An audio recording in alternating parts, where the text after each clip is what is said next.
ನಮಸ್ಕಾರ ವೀಕ್ಷಕರೇ, AVK hobby ಐಡಿಯಾಸ್ಗೆ ಸ್ವಾಗತ. ಇವತ್ತು ಬೆಣ್ಣೆಯಿಂದ ತುಪ್ಪ ಹೇಗೆ ಮಾಡೋದು ಅನ್ನೋದನ್ನು ಹೇಳ್ಕೊಡ್ತಾ ಇದ್ದೀನಿ. ಇದಕ್ಕೆ ಮುಖ್ಯವಾಗಿ ಬೇಕಾಗಿರೋದು ಬೆಣ್ಣೆ ಯಾವುದು ತಗೋತೀವಿ ಅನ್ನೋದು. ನೋಡಿ, ಇದು ಅನ್ಸಾಲ್ಟೆಡ್ ಬಟರು. ಇದರಲ್ಲಿ ಉಪ್ಪಿನ ಅಂಶ 1 ಗ್ರಾಮ್ನಷ್ಟು ಮಾತ್ರ ಇರುತ್ತೆ. ಈ ಥರ ಬೆಣ್ಣೆನ ಆಯ್ಕೆ ಮಾಡಿಕೊಂಡ್ರೆ ನಮಗೆ ತುಪ್ಪ ಚೆನ್ನಾಗಿ ಬರುತ್ತೆ. ಹೋಮ್ ಮೇಡ್ ತುಪ್ಪನ ನಾವು ಉಪಯೋಗಿಸ್ಕೋಬೋದು. ಈಗ ಹೇಗೆ ಮಾಡೋದು ಅನ್ನೋದನ್ನು ತೋರಿಸ್ಕೊಡ್ತೀನಿ. ಫಸ್ಟು ನಾವು ಒಂದು ದಪ್ಪ ತಳದ ಪಾತ್ರೆನ ತಗೊಳ್ಳೋಣ. ಅದಕ್ಕೆ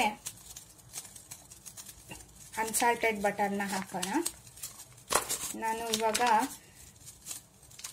2 ಪ್ಯಾಕ್ ಬಟರ್ ಅಂದರೆ 500 ಗ್ರಾಮ್ಸ್ ಬಟರ್ನ ಹಾಕ್ತಾ ಇದ್ದೀನಿ.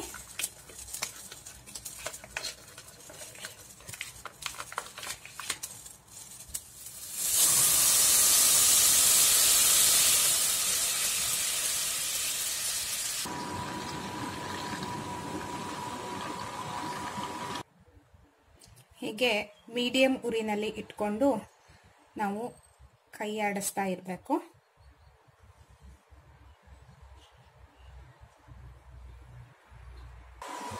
ನೋಡಿ, ಇವಾಗ ಬೆಣ್ಣೆ ಪೂರ್ತಿಯಾಗಿ ಕರಗಿದೆ.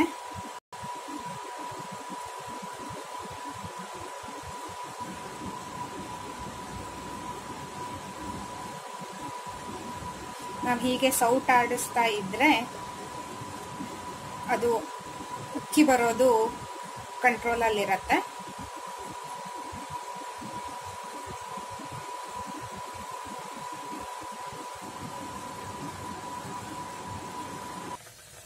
ನೋಡಿ, ಇವಾಗ ಈ ಹದಕ್ಕೆ ಬಂದ ಮೇಲೆ ಅದು ಸೌಂಡ್ ಬರ್ತಾ ಇರತ್ತೆ.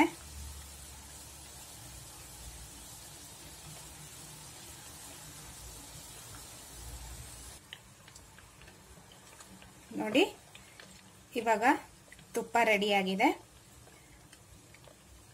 ಆ ಸೌಂಡ್ ಬರ್ತಾ ಇತ್ತಲ್ಲ, ಅವಾಗ ಅದು ಸ್ಟಾಪ್ ಆದ ನಂತರ ತುಪ್ಪ ರೆಡಿಯಾಗಿದೆ ಅನ್ನೋದು ಅರ್ಥ.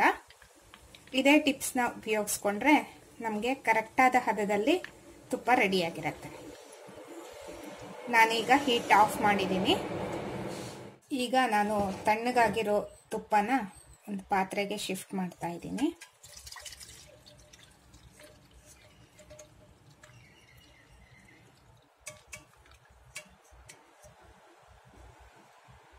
ಹೀಗೆ ಒಂದು ಸೌಟಲ್ಲಿ ಮಾಡಿದರೆ ನೋಡಿ, ಈ ಥರ ಅದರಲ್ಲಿರೋ ಜಂಡಿನ ಅಂಶ ಹಾಗೆ ಸೌಟಲ್ಲೇ ಉಳ್ಕೊಂಡ್ಬಿಡತ್ತೆ.